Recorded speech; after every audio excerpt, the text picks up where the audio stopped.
नमस्कार, मैं हूं बालकृष्ण थरेजा। आप देख रहे हैं डेली लाइव। आइए नजर डालते हैं आज के मुख्य समाचारों पर। गो हत्या के आरोपी द्वारा ग्रामीणों के खिलाफ दर्ज करवाए गए मामले में एफआईआर लगाने की मांग। विश्व हिंदू परिषद कार्यकर्ताओं ने प्रदर्शन कर एडीएम को सौंपा ज्ञापन। गांव किशनपुरा दिखनाला के ग्रामीणों ने की ग्राम विकास अधिकारी के स्थानांतरण की मांग। प्रशासनिक अधिकारी को सौंपा ज्ञापन। जिले में मिले 27 नए कोरोना पॉजिटिव मरीजों की संख्या बढ़कर हुई 391। सदर पुलिस ने नई खुंजा के एक व्यक्ति को 150 ग्राम अफीम सहित किया गिरफ्तार। आरोपी के खिलाफ एनडीपीएस एक्ट के तहत दर्ज हुआ मामला। कलेक्टर की अध्यक्षता में हुई केंद्रीय विद्यालय की वार्षिक बैठक। भौतिक सुविधाओं को बेहतर बनाने पर हुआ विचार विमर्श। और अब समाचार विस्तार से। टाउन थाना में गोहत्या के आरोपी द्वारा परस्पर दर्ज करवाए गए मामले में एफआईआर लगाने की मांग को लेकर सोमवार को विश्व हिंदू परिषद बजरंग दल कार्यकर्ताओं ने कलेक्ट्रेट के समक्ष प्रदर्शन कर एडीएम को ज्ञापन सौंपा।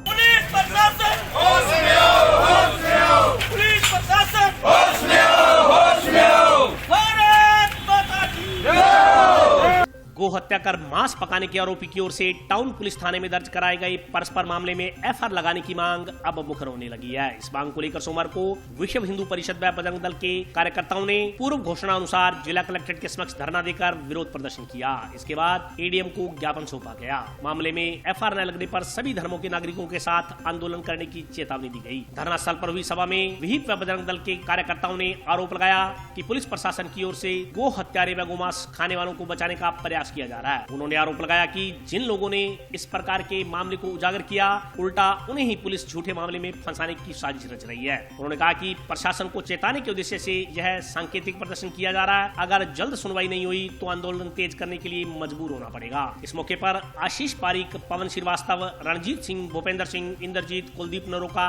दिनेश नक्शर्मा, चंद्रराम चौधरी, महेंद्र पाल, दल सिंह, परशुराम सहित अन्य लोग उपस्थित थे। ये तो गुंडा करती है, ये तो गुंडा करती है, इससे पीछे खाकी भर्ती है। आज 6/6/2020 को एक गो हत्या की एक घटना हुई थी। उसमें हमारे सरपंच प्रतिनिधि हरदीप सिंह जी को आरोपी धक्के से उसमें नाम जो है डाला गया है। उसी को लेकर के आज हमारा ये विरोध प्रदर्शन था।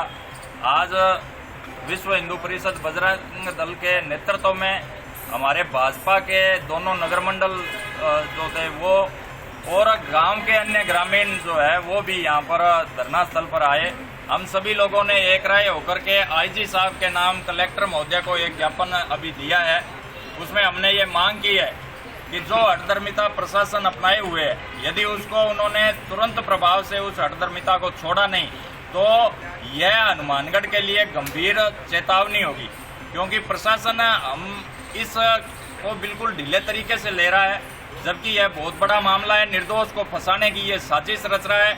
इस साजिश को हम कामयाब नहीं होने देंगे और जरूरत पड़ी तो हम इसके लिए बड़ा आंदोलन भी तैयार करेंगे। कोरोना काल को देखते हुए हम लोगों ने प्रशासन की मजबूरी को ध्यान में रखा था, लेकिन शायद प्रशासन ये भूल गया कि जो मजबूरी समझ सकते हैं वो मजबूर कर भी सकते हैं। और हमने कई बार ऐसा करके दिखाया भी है और आगे भी हम दिखा देंगे। इसलिए आज हमने कलेक्टर साहब को मिल करके ये कहा है कि साहब, या तो यह झूठी जो मुकदमा इन्होंने दर्ज किया है यह तुरंत प्रभाव से रद्द होना चाहिए, अन्यथा हम पूरी कलेक्ट्रेट का घेराव करेंगे। आपको किसी को भी कलेक्ट्रेट से निकलने नहीं देंगे। यह 6/6/2020 को जो गौ हत्या का प्रकरण हुआ है, जनप्रतिनिधि होने के नाते उस घटना को देखने के लिए गया और मैंने उसका बीच बचाव भी करवाया और उसको एडमिट भी करवाया एम्बुलेंस 108 मंगवा के। बाद में अपने जितने जांच अधिकारी उन्होंने जांच भी की है। उस बात को 2 महीने हो गए और मेरा और मेरे भाई का और 3 अन्य का जो इन्होंने नाम एफआईआर में दर्ज कर लिया है वो नाजायज है। मैं तो यही कहता हूँ, जो ये हठधर्मिता जो खड़े हैं जो प्रशासन वाले, इसको तोड़ के हमारा सहयोग करें, हम इनका सहयोग करेंगे। ये कोरोना काल चल रहा है, हम नहीं चाहते किसी को परेशान करें, पर अगर प्रशासन ये चाहेगा तो हम करेंगे भी। 6 जून को रामसुरा नारायण में गो हत्या प्रकरण हुआ था, जिसमें पुलिस प्रशासन कार्रवाई करने की बजाय निर्दोष लोगों पे जो दोषी व्यक्ति है उस द्वारा जो झूठे मुकदमे करवाए गए हैं उन पे तो बहुत सक्रियता दिखा रहे हैं, लेकिन दोषी लोग जिन्होंने गाय काट के मांस पका रहे थे उन पे कार्रवाई से पूरी तरह से अनभिज्ञ। इस प्रकरण के विरोध में विश्व हिंदू परिषद बजरंग दल द्वारा आज प्रशासन को इस संबंध में ज्ञापन दिया गया है कि प्रशासन निष्पक्ष कार्रवाई कर दोषी लोगों पर कार्रवाई करे और जिन निर्दोष लोगों पर झूठे मुकदमे बनाए गए हैं उनको मुकदमों से बरी। गांव किशनपुरा दिखनादा के ग्रामीणों ने सोमवार को प्रशासनिक अधिकारियों को ज्ञापन सौंप गांव के ग्राम विकास अधिकारी के स्थानांतरण की मांग की। अधिकारी का तबादला करो, विकास अधिकारी का तबादला करो, विकास अधिकारी का तबादला करो। गांव किशनपुरा दिखनादा के ग्रामीणों ने सोमवार को ग्राम विकास अधिकारी के विरुद्ध कार्रवाई करने की मांग को लेकर जिला कलेक्टर व जिला परिषद के सीईओ को ज्ञापन सौंपा। ज्ञापन में कहा गया है कि ग्राम पंचायत किशनपुरा दिखनादा में ग्राम विकास अधिकारी के तानाशाही रवैये से पूरे ग्रामवासी परेशान हैं। ज्ञापन में कहा गया है कि विकास अधिकारी मनरेगा श्रमिकों को प्रताड़ित करती हैं। पंचायत भवन में उनकी उपस्थिति बहुत कम रहती है। जब ग्राम पंचायत की बैठकें होती हैं तब प्रस्ताव वाले रजिस्टर के खाली पेज पर वार्ड पंचों से साइन करवाकर अपनी मनमर्जी से प्रस्ताव रखवाए जाते हैं। इसलिए ग्राम पंचायत के लगभग 7-8 वार्ड पंच उनके इस तानाशाही रवैये से परेशान है। ज्ञापन में ग्राम विकास अधिकारी का स्थानांतरण कर दूसरा ग्राम विकास अधिकारी लगाने की मांग की गई है। ज्ञापन देने वालों में सुबा सिंह, चानन राम, रोशन बालोदिया, रणवीर नायक, राकेश कुमार, रामचंद्र, प्रेम शर्मा, राजू रोयल सहित अन्य ग्रामीण मौजूद थे। शनिवार को हमारे गांव में पूरा गांव ग्राम पंचायत में इकट्ठा हुआ था। ग्राम विकास अधिकारी जो उनका तानाशाही रवैये से सारा गांव दुखी है, वार्ड पंच दुखी है, जिससे वीडियो साहब भी मौके पर पहुँचे थे। उन्होंने आश्वासन दिया था लेकिन कोई कार्रवाई नहीं हुई, जिसके संबंध में कलेक्टर साहब से मिले हैं। उन्होंने हमें आश्वासन दिया है अगर हमारा मांग नहीं मानी जाती है तो हम कलेक्ट्रेट के सामने धरना देंगे, आंदोलन करेंगे। इसकी स्पष्ट जिम्मेदारी प्रशासन की। हमारी मांग ये है कि जो ग्राम विकास अधिकारी हैं उनका स्थानांतरण कर अन्य ग्राम विकास अधिकारी को वहाँ पर। आज हम किशनपुरा गांव विकास अधिकारी की मांग, उसके तबादले की मांग को लेकर के कलेक्टर साहब से मिले हैं। शनिवार को पूरे गांव के लोग हैं वो ग्राम पंचायत में इकट्ठे हुए थे। वीडियो साहब हम मौके पर पहुंचे थे लेकिन उन्होंने कोई संतुष्टपूर्वक हमें जवाब नहीं दिया। इसलिए हम आज कलेक्टर साहब से मिलकर हमने ये निवेदन किया है कि जो किशनपुरा गांव का विकास अधिकारी है वो सभी वार्ड पंच और जो मनरेगा में जो श्रमिक है उनके साथ अपना तानाशाही रवैया रखते हैं, जिसके कारण पूरा ग्रामवासी व सरपंच प्रतिनिधि सारे उनसे दुखी व परेशान है। इसलिए हमने मांग की है कि अगर हमारी मांग नहीं मानी जाती है तो आने वाले 5-10 दिनों के अंदर हम कलेक्ट्रेट के सामने बड़ा आंदोलन करेंगे, जिसकी तमाम जिम्मेदारी सारी प्रशासन की होगी। हमारी यही मांग है कि जल्दी से जल्दी उनका तबादला करके दूसरा विकास अधिकारी लगाया जाए। सोमवार को जिले में कोरोना के 27 नए पॉजिटिव मामले सामने आए हैं। जिले में पॉजिटिव मरीजों की संख्या बढ़कर अब 391 हो गई है। जिले में लगातार कोरोना संक्रमितों का आंकड़ा बढ़ता जा रहा है। सोमवार को जिले में एक दिन में कोरोना के सर्वाधिक 27 मामले सामने आए। इससे पहले रविवार को 17 पॉजिटिव मिले थे। इस संदर्भ में जानकारी देते हुए राजकीय जिला चिकित्सालय के डॉक्टर शंकरलाल सोनी ने बताया कि अब तक जिले में कुल 391 पॉजिटिव केस मिल चुके हैं। सोमवार को 27 केसों में 7 पुलिसकर्मी भी शामिल हैं। मेडिकल जूरिस्ट शंकर सोनी ने बताया कि सोमवार को पॉजिटिव आए 27 लोगों के सैंपल 22 अगस्त को बीकानेर भेजे गए थे। 22 अगस्त को भेजे गए 379 सैंपल में से 376 की रिपोर्ट सोमवार सुबह आई। इनमें 27 नए पॉजिटिव मामले सामने आए हैं, जबकि पहले से पॉजिटिव 10 रोगियों की रिपीट सैंपल भी पॉजिटिव आए हैं। 29 सैंपल रिजेक्ट किए गए हैं। 3 सैंपल की रिपोर्ट पेंडिंग है। 310 सैंपल की रिपोर्ट नेगेटिव आई है। डॉक्टर सोनी ने बताया कि अब तक जिला अस्पताल से कुल 19,500 सैंपल बीकानेर भेजे जा चुके हैं। इनमें से 18,447 सैंपल की रिपोर्ट नेगेटिव आई है। अब तक बीकानेर भेजे गए सैंपल में से 124 की रिपोर्ट पेंडिंग है। इनमें 21 अगस्त के 2, 22 अगस्त के 3 व 23 अगस्त को भेजे गए 119 सैंपल शामिल हैं। 23 अगस्त को जो 119 सैंपल बीकानेर भेजे गए हैं उनमें 97 जिला अस्पताल व 22 नोहर में लिए गए सैंपल शामिल हैं। दूसरी तरफ नगर परिषद अधिकारियों ने बताया कि स्वास्थ्य विभाग तथा जिला प्रशासन के निर्देशानुसार जिस जिस एरिया में कोरोना पॉजिटिव मरीज पाए जा रहे हैं उस एरिया के अंदर नगर परिषद द्वारा एरिया को सैनिटाइज किया जा रहा है। सोमवार को भी टाउन तथा जंक्शन के कई क्षेत्रों को सैनिटाइज किया गया। 22 तारीख के सैंपलिंग की रिपोर्ट आई थी, जिसमें से हमारे 27 मरीज पॉजिटिव आई है। 7 जंक्शन थाना के हैं, बाकी अन्य जंक्शन के टाउन के मिलाकर लोग आए हैं। 391 हो गए हमारे टोटल हनुमानगढ़ जिले में पॉजिटिव, और बाकी सैंपलिंग कल की रिपोर्ट पेंडिंग है।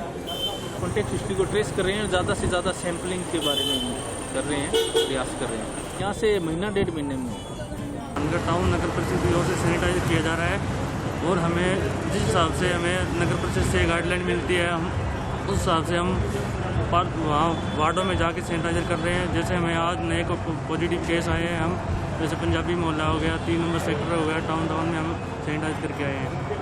पॉजिटिव केस ही हमें भी आज में तो हमें जैसे मेरे दफ्तर की ओर से 6 केस आए हैं, उस हिसाब से हमने टाउन याद कर दिए। इसी को करते हैं और पेड़ पौधे बचा के और पशु पक्षी और बच्चों को हम पहले ही दूर कर देते हैं, भाई आप दूर रहो। और जैसे कोई गड़ी हो गया हमें जी हाइपोक्लोराइट है जी, 100 लीटर की टैंकी है, हम इसमें 5-6 लीटर डालते हैं। सदर पुलिस ने नई खुंजा के एक व्यक्ति को 150 ग्राम अफीम सहित गिरफ्तार किया है। आरोपी के खिलाफ एनडीपीएस एक्ट के तहत मामला दर्ज किया गया है। जंक्शन पुलिस थाना क्षेत्र की नई खुंजा के एक व्यक्ति को अफीम सहित सदर पुलिस ने गिरफ्तार किया है। आरोपी के कब्जे से 150 ग्राम अफीम बरामद हुई है। पुलिस ने एनडीपीएस एक्ट के तहत मामला दर्ज कर जांच जंक्शन पुलिस को सौंपी है। सदर थाना प्रभारी लखवीर सिंह गिल ने बताया कि पुलिस अधीक्षक राशि डोगरा की ओर से मादक पदार्थों व नशे के खिलाफ चलाए जा रहे विशेष अभियान के तहत वे रविवार देर शाम को पुलिस टीम के साथ गश्त कर रहे थे। गश्त के दौरान जब वे गाँव पक्का सारने की रोही में JWD नहर के पास पहुंचे तो वहां से जा रहे एक व्यक्ति ने पुलिस टीम को देख भागने का प्रयास किया। गतिविधियां संदिग्ध नजर आने पर उक्त व्यक्ति को पकड़ भागने का कारण पूछा तो वह संतोषजनक जवाब नहीं दे पाया। शक होने पर तलाशी ली तो उसके कब्जे से 150 ग्राम अफीम बरामद हुई। मौके से रजब अली उर्फ राजा पुत्र मोहम्मद आमिर निवासी वार्ड नंबर 5 नई खुंजा जंक्शन को गिरफ्तार किया गया। आरोपी के खिलाफ एनडीपीएस एक्ट के तहत मामला दर्ज कर जांच जंक्शन थाने के उपरीक्षक लालचंद सोखल को सौंपी गई है। श्रीमान IGP साहब बीकानेर और SP साहब मानगढ़ के द्वारा जो अवैध मादक पदार्थों और अवैध धंधों के खिलाफ जो अभियान चलाया जा रहा है, उसी निरंतरता में कल देर शाम में दौरान गश्त झंडावाड़ी से आगे निकल के JWD नहर पुड़िया रोहित पुड़ की पक्का सारना, वहाँ से मुलजिम है राजब अली राजा पुत्र मोहम्मद आमिर निवासी वार्ड नंबर 5 नई खुंजा मानगढ़, इसके कब्जा से कुल 150 ग्राम अफीम बरामद हुई है और प्रकरण दर्ज किया जाकर तफ्तीश श्री लालचंद जी कार्यवाहक थानाधिकारी पुलिस थाना मानगढ़ जंक्शन द्वारा की जा रही है। ये रिकॉर्ड इसका पता करवा रहे हैं। केंद्रीय विद्यालय की वार्षिक बैठक जिला कलेक्टर की अध्यक्षता में आयोजित की गई। बैठक में विद्यालय की भौतिक सुविधाओं को बेहतर बनाने के लिए विचार विमर्श किया गया। केंद्रीय विद्यालय के नए सत्र की वार्षिक बैठक सोमवार को जिला कलेक्टर जाकिर हुसैन की अध्यक्षता में आयोजित की गई। बैठक में केंद्रीय विद्यालय प्रबंधन समिति के सदस्य भी मौजूद रहे। विद्यालय प्राचार्य BL सारण ने बताया कि कोरोना के मद्देनजर वार्षिक बैठक में सोशल डिस्टेंसिंग के नियमों का विशेष ध्यान रखा गया। सोमवार को सत्र की पहली वार्षिक बैठक आयोजित की गई। बैठक में विद्यालय के विभिन्न विकास कार्यों को लेकर विचार विमर्श हुआ। प्राचार्य ने बताया कि बैठक में केंद्रीय विद्यालय में चिल्ड्रन पार्क प्रोजेक्ट के क्रियान्वयन को लेकर चर्चा हुई। इसके अलावा कोरोना के दृष्टिगत विद्यालय में रिसोर्स रूम स्थापित करना व विद्यालय की भौतिक सुविधाओं को बेहतर बनाना भी बैठक का मुख्य मुद्दा रहा। उन्होंने जानकारी दी कि कोरोना काल में छात्रों को ऑनलाइन शिक्षा उपलब्ध करवाने के लिए रिसोर्स लैब स्थापित की जाएगी। इसके लिए जिला प्रशासन ने प्रस्ताव को अनुमोदित कर दिया है। साथ ही स्कूल के बाहर मुख्य हाईवे सड़क पर स्पीड ब्रेकर बनवाने की मांग विद्यालय प्रबंधन द्वारा रखी गई है। इसको लेकर जल्द ही नेशनल हाईवे अथॉरिटी को पत्र प्रेषित किया जाएगा। इस समय का फायदा उठा के जो वृक्षारोपण करना है, दूसरी व्यवस्थाएं जो स्कूल में करनी है, वो सारी हम करने में लगे हुए हैं। इसके लिए पूरी टीम के सक्रिय सहयोग के लिए बहुत बहुत धन्यवाद देता हूँ। और जब भी अपन मीटिंग करते हैं बिल्कुल डेमोक्रेटिक तरीके से होती है। आप जो लाभ हो आप लोग कह सकते हैं, शिक्षा पार्टी अधिकारी है और सभी काफ़ी लोग हैं प्राइवेट भी अपने इन्वॉल्व करती है। केंद्रीय विद्यालय संगठन के नियमानुसार प्रति शैक्षणिक सत्र में अगस्त, दिसंबर और फरवरी में विद्यालय प्रबंधन समिति की बैठक होती है। आज इस सत्र की पहली विद्यालय प्रबंधन समिति की बैठक माननीय जिला कलेक्टर और अध्यक्ष विद्यालय प्रबंधन समिति की अध्यक्षता में हुई और ये बैठक बहुत ही उपयोगी रही। हमारा सौभाग्य है कि कलेक्टर साहब जैसे एक हस्ती बड़ी विनम्र, सादगी और काम के प्रति समर्पित, साथ में नवीन चेयरमैन साहब और टीम के जो अन्य सदस्य हैं वो सब पधारे थे। हमेशा उनका मार्गदर्शन मिलता है। उनके मार्गदर्शन में पहले भी यहाँ RO प्लांट लगा है, लोन का डेवलपमेंट हो गया, कंप्यूटर लैब जो डिपार्टमेंट उसमें लैंड कनेक्शन हो गया, जूनियर साइंस लैब बन चुकी है और छोटे मोटे बहुत सारे काम हुए हैं। आज फिर जो है कलेक्टर साहब की अध्यक्षता में बड़े ही अच्छे सक्रिय तरीके से इस कोरोना के संक्रमण में पधारे हमारा सौभाग्य है और विद्यालय परिवार उनका ऋणी है कि आज भी बहुत सारे विकास के काम जिनमें चिल्ड्रन पार्क बहुत महत्वपूर्ण प्रोजेक्ट है हमारा, और इसके अलावा ई रिसोर्स रूम इस कोरोना काल में जहाँ जो एजुकेशन अब डिस्टेंस लर्निंग हो गई है, ई एजुकेशन हो गई है, तो हम ई रिसोर्स रूम बनाएंगे और उसके लिए माननीय कलेक्टर साहब ने अनुमोदन प्रदान किया है। इसके अलावा कंप्यूटर लैब के लिए एसी खरीदना या चिल्ड्रन पार्क का डेवलपमेंट है, और भी बच्चों के लिए या जो हाईवे है बच्चों की सुरक्षा को देख करके सर ने प्रस्ताव रखा और हम नेशनल हाईवे अथॉरिटी को लेटर भेजेंगे कि यहाँ पर ब्रेकर बनाए। सर ने ये प्रस्ताव रखा और निर्देश भी दिया कि ये लेटर भेजा जाए। बैरियर भी पूरा जिला प्रशासन का सहयोग मिल रहा है और बैरियर भी लग रहे हैं। मीठे पानी की लाइन भी हमें जिला प्रशासन और नगर परिषद के द्वारा मिली है, इसके लिए विद्यालय इनका आभारी है। और अभी वक्त है ब्रेक का, हाजिर होता हूँ छोटे से ब्रेक के बाद।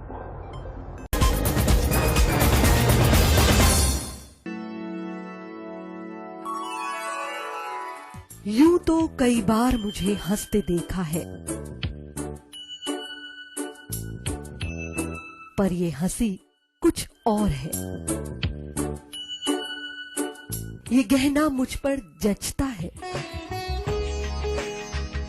पर ये महज एक गहना नहीं, ये रूपरेखा है मेरे मन की, हंसती खिलखिलाती लहरों की, जो आतुर थी अब तक मुझ पर सजने को। इसलिए ये गहना ही मेरा सच्चा श्रृंगार है, श्रृंगार है, श्रृंगार है।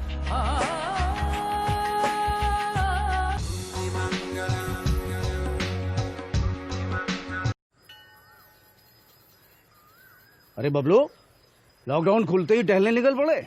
महामारी अभी फैली हुई है। सरपंच जी टहलने नहीं, काम पे वापस जा रहे हैं। तुझे डर नहीं लगता वायरस पकड़ लेगा? पहले थोड़ा बहुत डर लगता था, फिर पता चला कि अगर मैंने पूरी सावधानी बरती तो ये बीमारी होने की संभावना कम है। सबसे महत्वपूर्ण है ये मास्क। काम पर मास्क हमेशा पहनूंगा, समय समय पर हाथ धोता रहूंगा और दूसरों से हर वक्त कम से कम 2 गज की दूरी बनाए रखूंगा। खुद को, दूसरों को और अपने परिवार वालों को भी सुरक्षित रखूंगा। अरे भाई, मेरी जिम्मेदारी बनती है तुझे चेतावनी देना, तो दे दिया। जब देश के मेडिकल और स्वच्छता कर्मचारी रोज कोरोना वायरस से लड़ने का काम कर रहे हैं, तो हमारी भी तो जिम्मेदारी बनती है अपना काम करने की। बबलू, तुझे कुछ हो गया तो? हजारों लोग इस बीमारी को हराकर ठीक हो चुके हैं, और अगर किसी कारण मुझे ये बीमारी हो भी जाए तो सरकार ने अस्पताल में हमारे इलाज के लिए पर्याप्त व्यवस्था कर रखी है। ये घबराने का वक्त नहीं, एक दूसरे का हौसला बढ़ाने का वक्त है। अरे ऐसे क्या देख रहा है? तू काम पे जाएगा, मैं नहीं जाऊंगा, नाक नहीं कट जाएगी मेरी। चलो मास्क। हाँ, मास्क। अरे नाक तो ढक लो। हाँ। कोरोना वायरस से हमें लड़ाई जारी रखनी पड़ेगी, पर उससे डर कर नहीं, पूरी सावधानी के साथ डट कर चलिए। रुकी जिंदगी को आगे बढ़ाएं, देश को आत्मनिर्भर बनाएं। जय हिंद।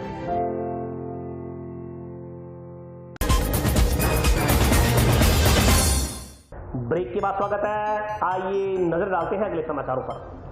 जंक्शन स्थित एडीपी सेंटर में सोमवार को हरा भरा हनुमानगढ़ अभियान के तहत पौधारोपण किया गया।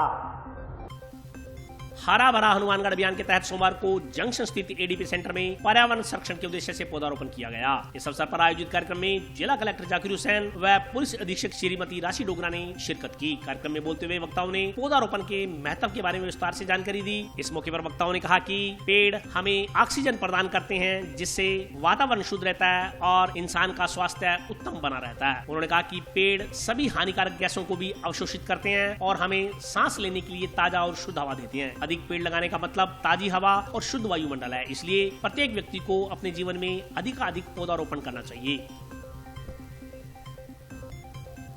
आज अभियोजन भवन हनुमानगढ़ में वृक्षारोपण का कार्यक्रम किया गया था, जिसमें माननीय जिला कलेक्टर महोदय श्री जाकिर हुसैन जी व एसपी मैम व एडीएम साहब पधारे थे। उनके गरिमा में उपस्थिति में आज का वृक्षारोपण कार्यक्रम किया गया था और राष्ट्रीय कार्यक्रम के वृक्षारोपण के रूप में इसको हम और भी आगे बढ़ाएंगे और कार्यालय के इनसाइड में भी काफ़ी वृक्षारोपण का हमारा प्रोग्राम है जो नियमित रूप से चलता रहेगा और कार्यालय भवन को साफ सुथरा और सुंदर बनाने के पूरा प्रयास करेगा। संदेश मैं तो ये कहना चाह रहा हूँ कि हर व्यक्ति को प्रकृति प्रेमी होना चाहिए और अधिक से अधिक वृक्षारोपण करना चाहिए और जो वातावरण जो दूषित हो रहा है उसका नियंत्रण करने का एकमात्र तरीका यही है कि अधिक से अधिक वृक्षारोपण हो। नहीं तो आने वाली पीढ़ियां हमारे को यही कहेंगी कि भाई आप लोगों ने कैसा माहौल हमारे को जीवन जीने के लिए दिया है। तो मेरे तो देश के प्रदेश के सभी व्यक्तियों से है कि एक कोई व्यक्ति अपने जीवन काल में कम से कम 10 वृक्ष तो जरूर लगाए, अधिक लगाए वो और अच्छी बात है, लेकिन कम से कम 10 का उसका टारगेट होएगा तो ही हम आने वाली पीढ़ी को एक अच्छा और स्वस्थ वातावरण देंगे। टाउन स्थित राजकीय उच्च माध्यमिक विद्यालय में राजस्थान शिक्षा सेवा प्राध्यापक संघ की बैठक का आयोजन किया गया। बैठक में शिक्षकों की विभिन्न समस्याओं को लेकर चर्चा की गई।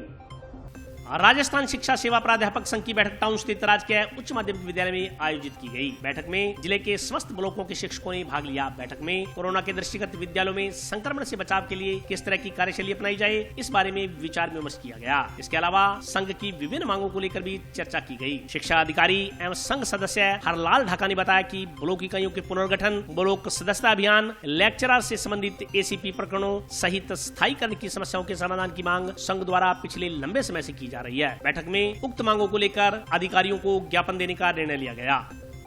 सेवा प्राध्यापक संघ रेसला की जिला इकाई और ब्लॉक इकाई की संयुक्त बैठक राजकीय उच्च माध्यमिक विद्यालय हनुमानगढ़ टाउन कोर्ट में रखी गई, जिसमें कोरोना काल को देखते हुए गाइडलाइन का पालन करते हुए बैठक में सभी साथियों को बताया गया कि किस प्रकार से कोरोना से हमें लड़ना है और इसके साथ ही रेसला की जो विभिन्न मांगे थी उन पर अभी विचार विमर्श किया जा रहा है, जिसमें ब्लॉक इकाइयों का पुनर्गठन है, ब्लॉक की सदस्यता अभियान है और अन्य जो लेक्चर से संबंधित एसीपी के प्रकरण हैं या उनके स्थायीकरण का मुद्दा है, इन मुद्दों को लेकर के बैठक में हमने ज्ञापन तैयार किया है और आगामी दिनों में जिला शिक्षा अधिकारी और श्रीमान कलेक्टर साहब को राज्य सरकार के लिए ज्ञापन दिया जाएगा, जिसमें लेक्चर्स की जो महती मांग है 18,750 और संख्यात्मक अनुपात में पदोन्नति, इन पर लेकर के आगे अभियान चलाया जाएगा। टाउन पुलिस ने जिला अस्पताल व टाउन मुख्य बाजार में बिना मास्क घूमते लोगों के चालान काटे। इस दौरान जुर्माना राशि वसूल की गई।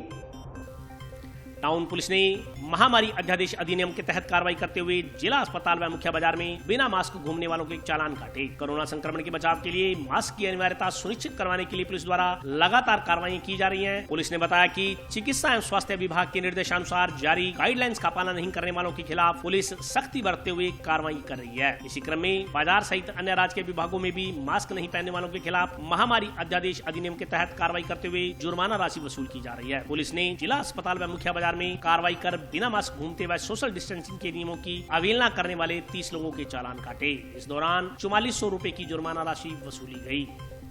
आज श्रीमान पुलिस अधीक्षक मौर्या श्रीमान सीओ साहब के निर्देशानुसार राजकीय चिकित्सालय हनुमानगढ़ टाउन व टाउन के बाजार में सुभाष चौक, इंदिरा चौक, कारिया मार्केट में महामारी अधिनियम 2020 के तहत जिन लोगों ने मास्क नहीं लगा रखे थे, बच्चों से डिस्टेंसिंग की पालना नहीं कर रहे थे, उनके कुल 30 चालान कर 4400 रुपये वसूल किए हैं और लोगों को समझाइश की गई है कि कोरोना महामारी को बढ़ते क्रम में सब अपने कोरोना महामारी के उपचार बीमारी के उपचार करें। लोगों को समझाइश की गई है, लोगों के चालान किए गए। रिंग ग्रुप ऑफ राजस्थान सदस्यों ने ग्रुप के स्थापना दिवस के उपलक्ष्य में सोमवार को जंक्शन में पर्यावरण संरक्षण के उद्देश्य को लेकर पौधारोपण किया। रिंग ग्रुप ऑफ राजस्थान के युवाओं ने सोमवार को क्लब का स्थापना दिवस मनाया। इस मौके पर क्लब सदस्यों द्वारा व्यापक पौधारोपण किया गया। क्लब पदाधिकारियों ने जानकारी देते हुए बताया कि क्लब हमेशा ही सामाजिक कार्यों में सक्रिय रहा है। इसी के तहत रक्तदान, पौधारोपण तथा अन्य सामाजिक कार्य किए जाते हैं। इस मौके पर उपस्थित क्लब सदस्यों ने केक काटकर खुशी का इजहार किया व भविष्य में भी सामाजिक कार्यों में बढ़ चढ़ कर भाग लेने का संकल्प लिया। आज रिंग ग्रुप के 5 वर्ष पूरे होने के उपलक्ष्य पे रिंग ग्रुप का स्थापना दिवस मनाया गया है। जैसा कि आपको पता है कि रिंग ग्रुप समय समय से सामाजिक कार्यों में अग्रसर रहता है, जैसे पौधारोपण, रक्तदान शिविर और नारी सुरक्षा इस तरह के कार्यों में अग्रसर रहता है। इसी को मद्देनजर रखते हुए आज सारे भाई यहाँ एकत्रित हुए हैं और सभी को यही कहा गया है कि ज़्यादा से ज़्यादा पौधारोपण करें और कोई भी सामाजिक कार्य है, कोई रक्तदान है, किसी भी तरह का, कोई गरीबों के लिए कोई व्यवस्था करनी, इस तरह के सामाजिक कार्य करें। और आज के लिए बस इतना ही। कल फिर हाजिर होता हूँ नए समाचारों के साथ। तब तक के लिए नमस्कार।